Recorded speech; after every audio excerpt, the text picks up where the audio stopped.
ये आपके जनसत्ता का आज का संपादकीय पाठ है। ये संपादकीय पाठ, ये आर्टिकल, एडिटोरियल आपको प्रारंभिक परीक्षा, मुख्य परीक्षा और इंटरव्यू हर जगह मदद पहुंचाते हैं। चाहे आप लोग स्टेट पीसीएस एग्जाम की तैयारी कर रहे हो या फिर सिविल सर्विस एग्जाम की तैयारी कर रहे हो, इन्हें जरूर पढ़ा करिएगा। हमें जो मिलता है हम उससे जिंदा रहते हैं, परंतु हम जो देखते हैं उससे हम अपनी जिंदगी बनाते हैं। ये विंस्टन चर्चिल ने बात कही है। हिमनदों के अस्तित्व पर बढ़ता संकट। आजकल आप देखते हैं कि संकट की ज़्यादा चर्चाएं हो रही हैं। कहीं पर्यावरण प्रदूषण की बात हो रही है, प्लास्टिक प्रदूषण की भी बातें हो रही हैं, वायु प्रदूषण की बातें हो रही हैं, जलवायु परिवर्तन का प्रभाव हर जगह पड़ रहा है। हिमनदों का तेजी से पिघलना आज सबसे गंभीर पर्यावरणीय संकट बन चुका है। यह केवल क्षेत्र विशेष तक सीमित नहीं है, बल्कि इसका प्रभाव विश्व के प्रत्येक कोने में देखा जा सकता है। हाल ही में एक विज्ञान शोध पत्रिका में प्रकाशित अध्ययन में कहा गया है कि विश्व भर में 2 लाख से अधिक हिमनदों की स्थिति का आकलन करने पर पता चला है कि अब ये पहले की तुलना में कहीं अधिक तेजी से पिघल रहे हैं। और इस अध्ययन में अनेक देशों के वैज्ञानिकों ने मिलकर 8 विभिन्न जलवायु प्रतिरूपों का सहारा लिया और भविष्य की स्थिति का अनुमान लगाया। और इसी दौरान ताजिकिस्तान में संयुक्त राष्ट्र ने पहली बार इस मुद्दे पर वैश्विक सम्मेलन का आयोजन किया। देखिए, संयुक्त राष्ट्र की बात करें तो यूनाइटेड नेशंस की बात हो रही है। 24 अक्टूबर 1945 में स्थापना हुई थी। न्यूयॉर्क यूएसए में इसका हेडक्वार्टर देखने को मिलेगा। इससे पता चलता है कि स्थिति कितनी गंभीर होती जा रही है। देखिए, हमारी प्यारी पृथ्वी है, ये आप देख लीजिए। हमारा प्यारा भारत है एशिया में, ये आप देखें उज्बेकिस्तान हो गया, ये तजाकिस्तान, किर्गिस्तान देख रहे हैं, ये आप लोगों को देखने को मिल जाएगा। दोसांबे इसकी राजधानी आपको देखने को मिल जाएगा। और न्यूयॉर्क की बात करें तो आप लोग चलिए संयुक्त राज्य अमेरिका, यूनाइटेड नेशंस में देखिए ये है अमेरिका। और वॉशिंगटन डीसी इसकी राजधानी देखने को मिलेगी। न्यूयॉर्क ये शहर है, यहीं इसका हेडक्वार्टर है संयुक्त राष्ट्र का। तो आप देखिए, मानव सभ्यता ने जब से औद्योगिकरण की ओर कदम बढ़ाया, तब से प्रगति का संतुलन निरंतर प्रभावित होता चला गया है। कारखानों की स्थापना, ईंधन के अत्यधिक उपयोग और बेतहाशा वृक्षों की कटाई ने धरती के तापमान को बढ़ाने में अहम भूमिका निभाई है। आज धरती का औसत तापमान औद्योगिक युग की शुरुआत की तुलना में लगभग 1.5 डिग्री सेल्सियस बढ़ चुका है। देखने में यह वृद्धि बहुत छोटी प्रतीत होती है, लेकिन इसका प्रभाव व्यापक और दीर्घकालिक है। वैज्ञानिकों का मत है कि यदि यह तापमान 2 डिग्री के भीतर नियंत्रित नहीं किया गया तो इस सदी के अंत तक 3/4 हिमनद पूरी तरह विलुप्त हो सकते हैं। और यदि तापमान को 1.5 डिग्री तक सीमित रखने में भी सफलता मिलती है, तब भी लगभग आधे हिमनद समाप्त हो जाएंगे। और देखिए, पहले आप लोगों ने देखा होगा गांव में कहां पंखे की जरूरत पड़ती थी, कहां कूलर एसी की जरूरत पड़ती थी। आजकल आप देखिए वहां भी गर्मी लगने लगी है। इन हिमनदों का पिघलना केवल हिम की मात्रा में कमी का मामला नहीं है, यह जलवायु तंत्र की जटिलता, परिस्थिति की संतुलन, जल स्रोतों की स्थिति, कृषि उत्पादन, विद्युत आपूर्ति और मानवीय जीवन की आधारभूत आवश्यकताओं से जुड़ा हुआ संकट है। जैसे जैसे हिमनद पिघलता है, उसका जल पहाड़ और नदियों से होकर समुद्र में बहता है। इससे समुद्र का जलस्तर धीरे धीरे बढ़ता है। और जलवायु परिवर्तन व संयुक्त राष्ट्र की समिति के अनुसार वर्तमान में समुद्र का जल स्तर हर वर्ष लगभग 4 मिलीमीटर तक बढ़ रहा है, और जो दीर्घकालिक में विनाशकारी सिद्ध हो सकता है। यह बढ़ता जल स्तर तटीय शहरों, द्वीपीय राष्ट्रों और समुद्र किनारे बसे लाखों लोगों के लिए बड़ा खतरा बनता जा रहा है। दक्षिण एशिया और विशेषकर भारत, बांग्लादेश, श्रीलंका, म्यांमार, मालदीव जैसे देशों पर इसका सीधा प्रभाव देखा जा सकता है। बांग्लादेश में प्रतिवर्ष बड़ी संख्या में लोग अपना घर छोड़ने पर मजबूर हो रहे हैं, क्योंकि समुद्र उनकी बस्तियों को निगलता जा रहा है। मालदीव जैसे देशों का भविष्य अनिश्चितता में पड़ गया, और क्योंकि वे समुद्र तल से कुछ ही मीटर ऊपर स्थित हैं। भारत के बड़े तटीय नगर जैसे कोलकाता हो गया, चेन्नई, मुंबई, नवी मुंबई में वर्ष दर वर्ष समुद्र जल का अतिक्रमण बढ़ रहा है, और वहां के लोगों को अब प्रत्येक वर्ष बाढ़, जल भराव, भवनों के कमजोर होने जैसे संकटों का सामना करना पड़ता है। जल संकट का एक बड़ा भाग हिमालय क्षेत्र से जुड़ा है, जिसे पृथ्वी का तीसरा ध्रुव कहा जाता है। गंगा, यमुना, ब्रह्मपुत्र और सिंधु जैसी नदियों का उद्गम इन्हीं हिमालयी हिमनदों से होता है। दक्षिण एशिया के लगभग 2 अरब लोग इन नदियों के जल पर अपनी जीविका, कृषि, पेयजल और विद्युत उत्पादन के लिए निर्भर है। यदि हिमनदों का पिघलना इसी प्रकार जारी रहा तो नदियों का प्रवाह प्रभावित होगा, और जिससे खाद्य उत्पादन कम होगा, बिजली की आपूर्ति बाधित होगी, लोगों को पीने के पानी के लिए संघर्ष करना पड़ेगा। हिमनद के पिघलने से नदियों में जल का प्रवाह असमान हो जाता है। गर्मियों में अधिक पानी आता है, और जबकि नदियों और सूखे के मौसम में जल की मात्रा कम हो जाती है, और यह असमानता बाढ़ और सूखे दोनों की संभावनाओं को बढ़ा देती है। कई बार हिमनदों के नीचे झीलें बन जाती हैं, और जब ये अचानक फटती हैं तो जल प्रलय की स्थिति पैदा होती है। उत्तराखंड में कुछ वर्ष पूर्व ऐसी घटनाओं में घटना में सैकड़ों लोग मारे गए थे और करोड़ों की संपत्ति नष्ट हो गई थी। नेपाल में भी इसी प्रकार की आपदाएं सामने आती रही हैं। इस संकट के मूल में यदि कोई कारण है तो वह मनुष्य की लापरवाही और भौतिकवादी प्रवृत्ति। जीवाश्म ईंधन जैसे कोयला, पेट्रोल और प्राकृतिक गैस का अत्यधिक उपयोग, जंगलों की कटाई, तेज गति से बढ़ता औद्योगिकरण, शहरीकरण, प्रकृति के बीती असंवेदनशील विकास नीति, उपभोगवादी जीवन शैली ने वातावरण में कार्बन डाइऑक्साइड और अन्य हानिकारक गैसों की मात्रा को बहुत अधिक बढ़ा दिया है। हिमालय की भूमिका विशेष इसलिए भी है क्योंकि यहाँ से निकलने वाली नदियां केवल भारत ही नहीं बल्कि नेपाल, भूटान, पाकिस्तान, बांग्लादेश जैसे पड़ोसी देशों के लिए भी जीवनदायिनी है। जब इन नदियों का प्रवाह बाधित होगा तो सीमा पर पार संबंधों में भी तनाव बढ़ेगा, जल संकट व संघर्ष की संभावना बढ़ेगी। नदियों पर बनाए गए बांध और जलाशयों की उपयोगिता पर भी सवाल उठेंगे। विकसित देशों को अपनी जिम्मेदारी निभानी होगी क्योंकि उन्होंने ही सबसे अधिक प्रदूषण फैलाया है। उन्हें विकासशील देशों की सहायता करनी होगी जिससे वे स्वच्छ ऊर्जा की ओर कदम बढ़ा सकें। वैज्ञानिक शोध, सतत और निगरानी और तकनीकी विकास इस दिशा में अहम भूमिका निभा सकते हैं। और आपने देखा होगा हमारे भारत में ही देख लीजिए, हरियाणा और पंजाब में पानी के बंटवारे को लेकर चल रहा है युद्ध। देखिए ये पड़ोसी पाकिस्तान है, लद्दाख, हिमाचल प्रदेश, लद्दाख, जम्मू कश्मीर, पंजाब और राजस्थान, गुजरात 5 राज्यों की सीमा लगती है। ये चाइना है, लद्दाख, हिमाचल प्रदेश, उत्तराखंड, सिक्किम, अरुणाचल प्रदेश 5 राज्यों की सीमा इससे लगती है।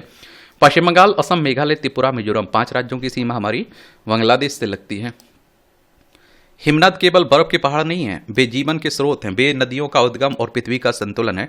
वे कृषि, जल, ऊर्जा और जैव विविधता का मूल आधार है। यदि हम उन्हें बचा पाए तो अपनी पीढ़ियों को एक सुरक्षित भविष्य दे पाएंगे। यदि नहीं तो विनाश की आहट केवल भविष्य में नहीं बल्कि वर्तमान में ही सुनाई देने लगेगी। यदि हम आज भी जाग जाएं और सशक्त निर्णय लें तो बहुत कुछ बचाया जा सकता है। यदि हम उदासीन रहें तो हिमनदों का लुप्त होना केवल प्राकृतिक घटना नहीं बल्कि ऐतिहासिक भूल बन जाएगा।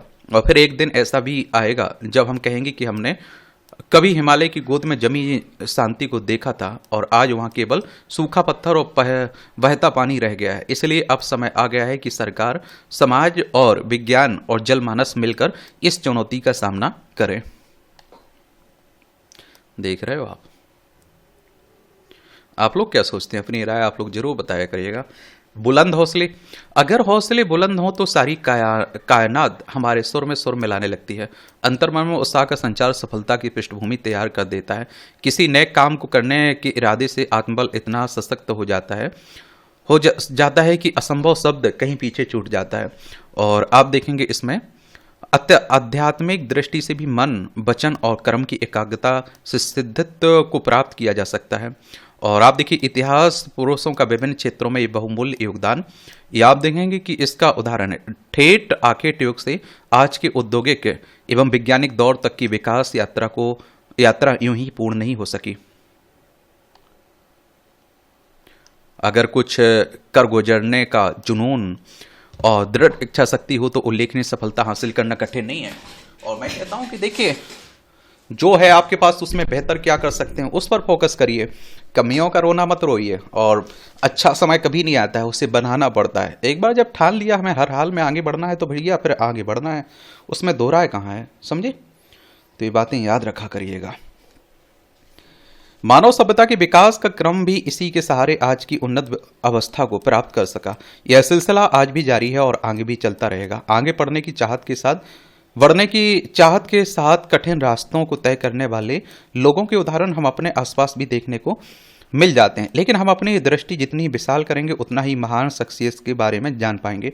वैसे भी आजकल के दौर में असंभव तो कुछ भी नहीं रह गया और यह सब हौसलों की बुलंदी का ही परिणाम है कि कल तक जो कल्पना से भी परे था आज सहज संभव नजर आने लगा। ऐसा नहीं कि यह सब पलक झपकते ही संभव हो गया। हौसला मतलब हिम्मत। हर व्यक्ति के अंदर यह छिपी हुई शक्ति होती है जिसका खुद को एहसास करना होता है। जो कार्य हम आसानी से करने की उम्मीद नहीं रखते और कोई दूसरा उसे अंजाम तक पहुंचाता है तो वह उसका हौसला ही है। और इसका मतलब है कि उस व्यक्ति ने अपने भीतर की ताकत को पहचान लिया है। दरअसल तमाम तरह के विकास के कारक तत्वों में बड़े से बड़ा जोखिम उठाने का मुद्दा सन्निहित है और जिसके परिणाम स्वरूप निरंतर अनुसंधान कार्यों के साथ साथ बेहद स्तर के उद्योगों की स्थापना संभव हुई है। व्यवसाय का तेज गति से विस्तार हुआ है। रोजगार के नए नए आयाम स्थापित होने लगे हैं। आम नागरिकों के व्यक्तिगत और सामाजिक जीवन में सुधार हुआ है। दुनिया भर में तरक्की की रफ्तार निरंतर तेज होती जा रही है।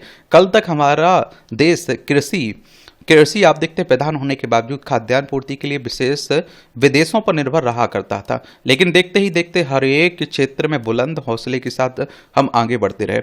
इस स्थिति के मूल में राजनीतिक नेतृत्व के साथ साथ व्यापार, व्यवसाय, शिक्षा एवं चिकित्सा जगत के पुरोधाओं का बुलंद हौसला ही था, और जिसकी बदौलत विभिन्न क्षेत्रों में जोखिम लेने की क्षमता का विस्तार हुआ है। दरअसल हर एक क्षेत्र में बड़े लक्ष्य को सामने रखकर कार्य योजनाएं बनाएंगी, जिसके सकारात्मक परिणाम सामने आए हैं।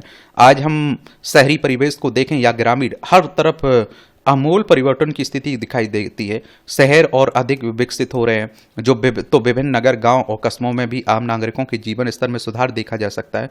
तकनीक घर घर दस्तक दे चुकी है, नागरिकों की बौद्धिक क्षमता बढ़ी है, कृषि कार्यों का आधुनिकीकरण हो गया, व्यापार व व्यवसाय का स्वरूप भी बदल गया।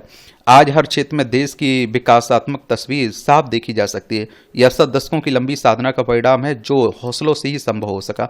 सफलता के लिए सिर्फ प्रतिभा होना ही काफी नहीं है, इसके लिए सही कदम उठाने के साथ सोच में स्पष्टता और बुलंद इरादा भी चाहिए। प्रतिकूल परिस्थितियों में भी आगे बढ़ने की दृढ़ इच्छा शक्ति और हालात से मुकाबला करने का साहस हो तो फिर कोई भी ताकत लक्ष्य को हासिल करने से डिगा नहीं सकती।